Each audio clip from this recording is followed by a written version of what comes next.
સદ સનાતન ધર્મ કી જય. ગુરુ ગોરધનદાસ જી મહારાજ કી જય.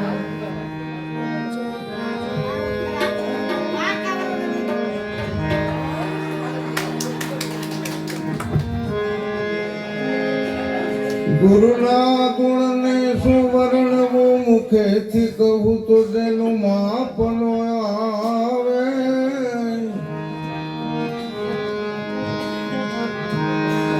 ઇન્દ્ર કુબેર જેનો પાર ન પાવે, વેદ ચાર જેના ગુણ ગાવે.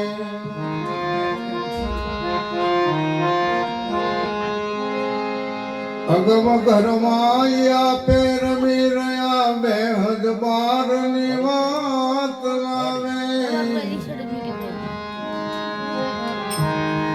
દાસ સવાન ગુરુ ફુલગરજી મળ્યા, ચરણ પ્રતાપથી ગુણ ગાવે.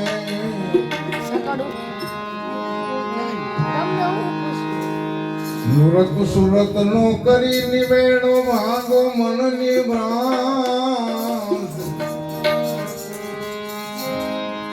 નુરત સુરત નો કરી નિવેડો, એને માંગો મનની ભ્રાંત.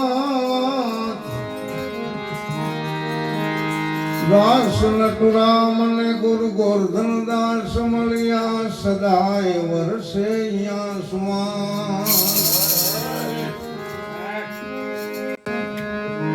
આજને આપણી આ પૂનમની રાત્રિએ મંગલમય ધર્મસભા અને એમાં માનવંતા સુહાગી સંતો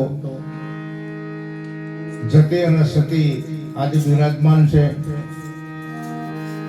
કોરડા ગામ મુકામે પોસારામ મહારાજના સાનિધ્યમાં આજે જે આ પૂર્ણિમા નિમિત્તે તેણે ગંગાનું સમન્વય કરાયું છે. ધન્યવાદ. એક તો આપણી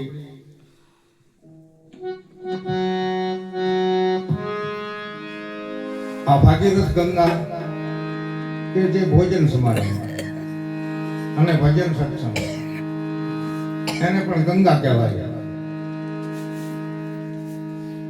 અને બીજી સર્વે નિરાંતના જે બૌદ્ધિક તેમજ અધિકારી સંતો જેને ગત ગંગા કહેવાય.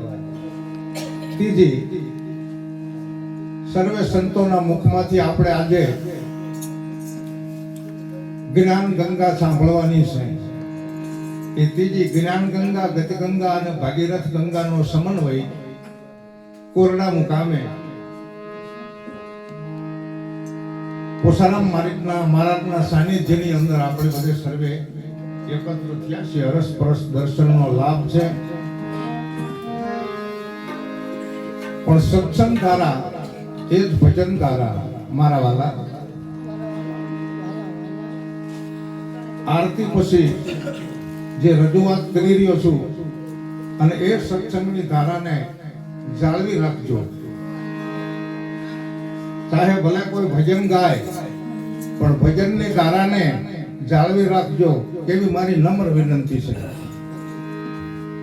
કારણ કે આજ આનંદ, આજ ઉત્સવ, આજ નૈનોમાં ને ચાલો સખી આપણે જ્યાં જઈએ જ્યાં કંચન વર્ષે નહીં.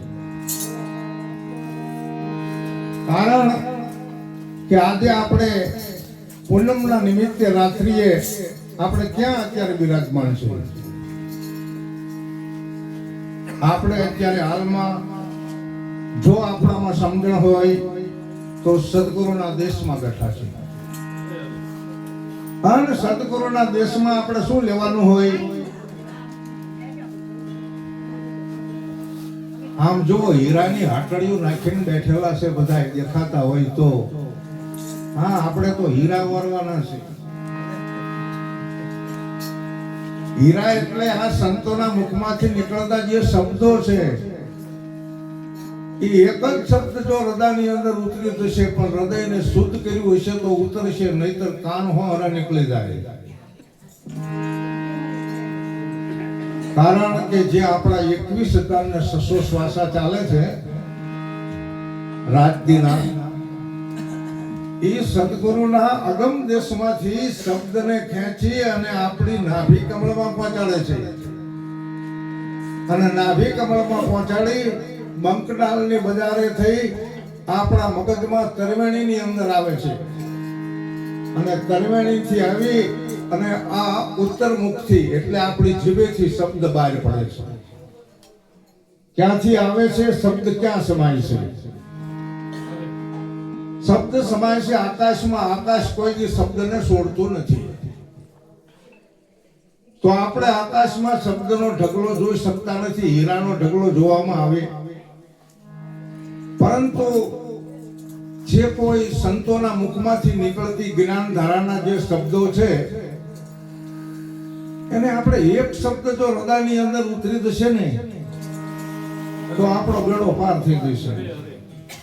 ચાહે વાત કરે કે નામ રૂપ ગુણથી પાર મારા સદગુરુ દેવ છે, આ પદ જો નિશ્ચય થાય એનો બેડો પાર છે. આમ વાતું તો આપણે સાંભળવી, ગાનારા ગાય ખરા, પરંતુ શેનો બેડો પાર કરવાનો છે આપણે? બરાબર. મેં બહુ જ ઊંચા સ્વરે સૂરને આપ્યો છે, ચોથી કાળીએ મેં સૂર આપ્યો છે. મારો કહેવાનો મતલબ શું છે કે મને જે અત્યારે વારો આપ્યો છે એની અંદર જે મારે કહેવાનું છે, અને એમાં ખરેખર અવિચળ સત્સંગ અને વક્તા તરીકેની રજૂઆત કરવા માટે ઘણા બધા સંતો બિરાજમાન થશે. મારે કહેવાય નહીં, પણ મારા શિષ્ય સ્પર્શ શિષ્ય જેને કહેવાય, મહેશ મહારાજે રજૂઆત કરી દીધી, કોસા મહારાજે રજૂઆત કરી દીધી. તો મારી 77મી જન્મ જયંતિ છે ભાઈ, મને 77 વર્ષ થયા, અને એ જન્મ જયંતિ નિમિત્તે અમારે કુડલા સંત મંડળ કે બાપુ તમારી જન્મ જયંતિ આ વર્ષે અહીંયા ઉજવવાની છે. તો અત્યારે જે કોઈ સાંભળે છે, જે કોઈ બહેનો ભાઈઓ પધાર્યા છે, જતી સતી પધાર્યા છે, એ બધાને કુડલા આમંત્રણ છે 11 તારીખને રવિવાર.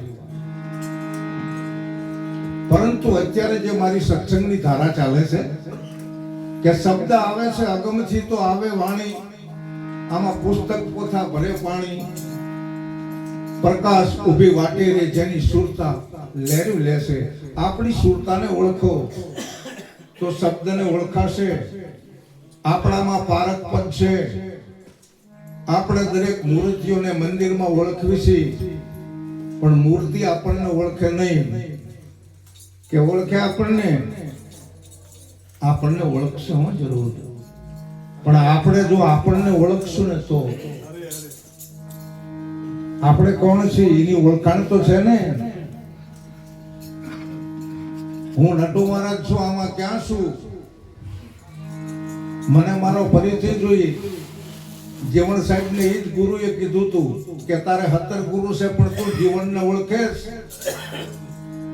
ત્યારે 2 હાથ ભેગા કરી દીધા હતા. એમ આપણે 2 હાથ ભેગા કરવા જેવા છે. મને મારો પરિચય નથી. અને જ્યારે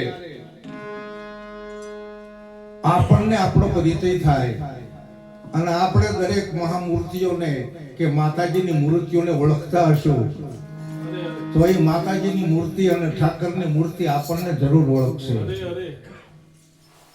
આપણને જરૂર ઓળખશે. ભલે પથ્થર હોય, પથ્થરમાં પણ જીવ જીવે છે. બંધ શ્રીફળમાં પાણી, ઈશ્વર તું પણ છે વિજ્ઞાની. એમ શબ્દ આકાશમાં સમાય, અને આકાશ તો યથાર્થ સ્થિર છે, છતાં આકાશ શેમાં સમાતું હશે? આકાશ તેજમાં સમાય, તેજ સત્યમાં સમાય, અને સત્ય સર્વવ્યાપક. એ સર્વવ્યાપક સત્યને આપણે જો દર્શન કરવા હોય તો એ સત્ય આપણા ગુરુમાં સમાય. કેમ કે આપણા ગુરુને આપણે સદગુરુ કહીએ જ છીએ, અને એ સત્યના દર્શન ગુરુમાં સગુણ સ્વરૂપે આપણને નહીં થાય તો 4 ધામની ગમે એટલી યાત્રા કરશો તો સત્યના દર્શન નહીં થાય. તો ગુરુ શેમાં સમાશે? અરે ગુરુ તો આપણામાં સમાશે. જો આપણામાં ગુરુ સમાશે તો જ આપણને આપણો પરિચય થશે, નહીતર આપણો પરિચય નહીં થાય. તો આપણે શેમાં સમાશું? આ તો સોહંગે સોહંગના દર્શન કર્યા, સોહમ સોહંગ રટ લાયા, દાસ સવાને ગુરુ ફુલકર મળ્યા, આપમાં આપ દર્શાયા, દેખો સોહંગ પુરુષ કા મેલ, બન્યા સબ ત્રણ ગુણ કા ખેલ. અરે આ સદગુરુ મહારાજે આપણને આ શરીર સોહંગનો મહેલ બનાવીને આપી દીધો છે. કંચન વર્ણનું શરીર બનાવીને આપી દીધું છે. મળ વિક્ષેપ અને આવરણ આનું ઉતારી નાખ્યું છે, અને પછી તન પાછું આપ્યું છે, મન પાછું આપ્યું છે, ધન પાછું આપ્યું છે. અને જો એ ધનને આપણે સારા ઉપયોગમાં ન વાપરવી, આ તનને સારા ઉપયોગમાં ન વાપરવી, અરે આ મનથી સારો વિચાર ન કરવી, તો આપણને નરક મળેલું જ છે ને. બસ તન મન અને ધનથી શું કરવું આ બધાને ખબર તો છે, જો વચનની યાદી હોય તો. અને જો વચન ચૂક્યા તો નક્કી 84 છે. હું ઘણા બધા સંતો પધાર્યા છે. દેવારામ મહારાજ છે, ભરત મહારાજ છે, ધીરુરામ મહારાજ છે. અહીંના કોયડા ગામના બધા સંતો છે. બાર ગામથી બીજા પણ નામી અનામી સંતો પધાર્યા છે. અને ભજન વાણીની અંદર તો એમ માનો ને હું 60 વર્ષથી તો ભજન ગાઉં જ છું. ભજન મારે રજૂ નથી કરવું, અને ભજન રજૂ કરીશ હું મારી ધર્મ જયંતિ નિમિત્તે. પણ અત્યારે મારે એક ભાવગીત ગવરાવવું છે. તમે તો બધા વાંચી ગાતો, બહેનો ભાઈઓ બધા ગાઈ, અને એ